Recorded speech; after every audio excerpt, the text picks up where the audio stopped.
Bloodbath in the Border Princes, Part 4, An Uneasy Alliance. Thulgrim Frostbark was in a mood as sour as the wine in his cup. In the many months since he had left his homeland, he had come to tolerate drinking wine over the more traditional ales and meads of the north. The drink wasn't the cause of his foul mood, however. Recent events were. It had been some time since he had left Norsca, and he had yet to amass the wealth needed to return. In fact, it seemed like that goal slipped further from his grasp with every day. They had made some money, yes, but never enough to amass a fortune.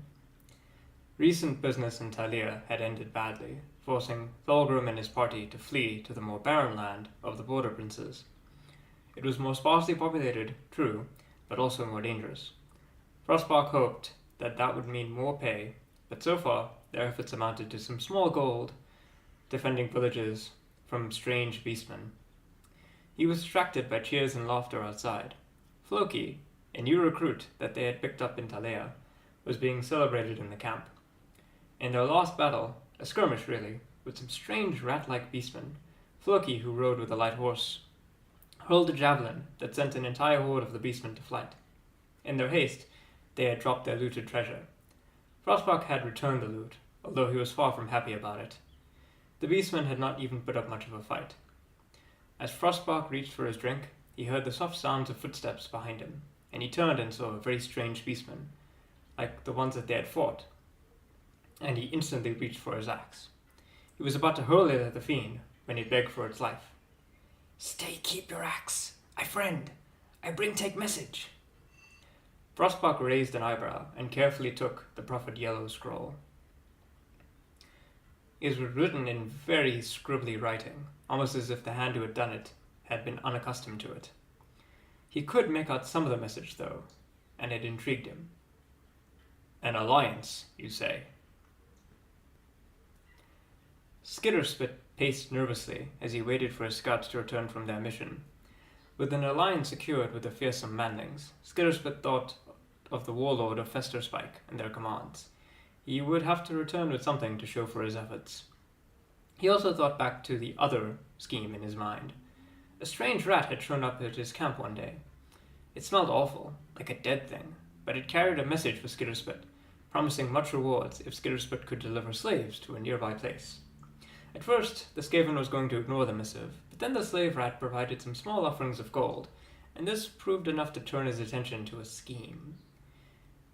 The manlings that had chased Skitterspit's warband as they fled with their loot were a fearsome lot.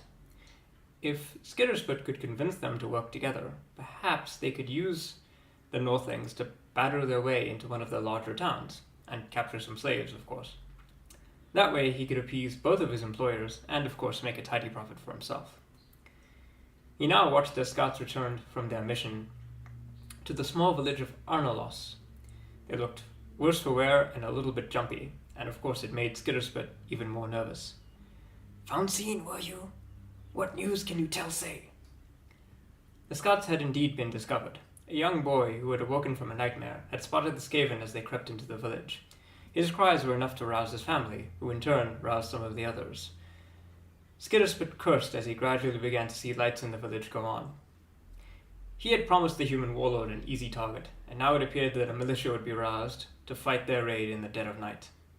The village of Arnalos has been roused by poor scouting on the part of warlord Skitterspit. The Arnalosi, no strangers to attacks in the lands of the Border Princes, have raised a small militia of Lightfoot, armed with spears and small shields, and light horse. A few of the younger villagers are armed with slings and bows and act as skirmishers. The village is lucky enough to have a priest who is bearing a holy icon from their small Morite chapel. The farmers around the priest are inspired to greater valor, while the priest bears the holy icon.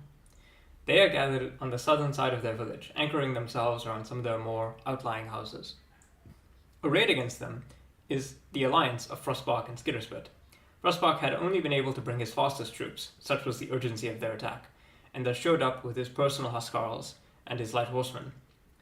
Skitterspit, hoping to avoid the heaviest fighting, came only with his own bodyguard and some skaven slaves. His prize contribution, his desails, were also present for some ranged firepower. The battle opened up with the attackers having the initiative. Frostbark and his riders began to wheel around to charge, while the Giselles began shooting their plagued and toxic bullets into the militia.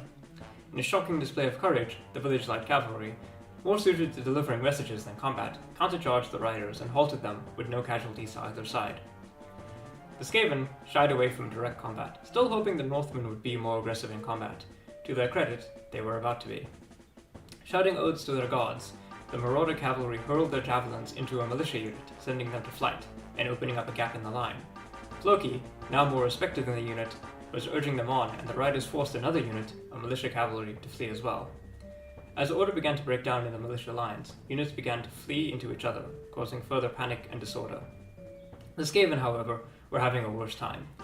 Besides the Giselles, who continued to reap a terrible toll with their toxic weapons, the other Skaven units were being halted in their assaults.